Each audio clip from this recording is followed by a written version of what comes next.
Special আতর আপনার জন্য স্পেশাল করে এই শিশিতে উঠে রাখছি। কিসের স্পেশাল?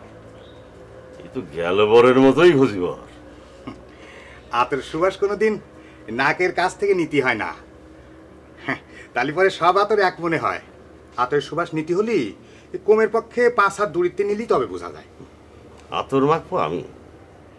আমি নিজে মেখে নিজের সুবাস 5 হাত দূর থেকে নেব কি করে? এটা তুমি কি বললে খুঁজি বাবার? এই তো আরেকটা ভুল বললেন। হ্যাঁ? আতরের সুবাস তো নিজের জন্যই না, আপনি মাখবেন, সুবাস নেবে অন্য। ফুল কি কখনো নিজের গন্ধ নিজে নেয় কন? তোমার যুক্তির সাথে ফেরে ওঠা দায়। দাও, স্পেশাল বলে সব মাল তুমি একই রকম চালায় দেবে, তার কি করবো? দাও দাও। নেন। হ্যাঁ, বিকেলে এসে হাদিয়া নিয়ে যাও, যাও। জি আচ্ছা।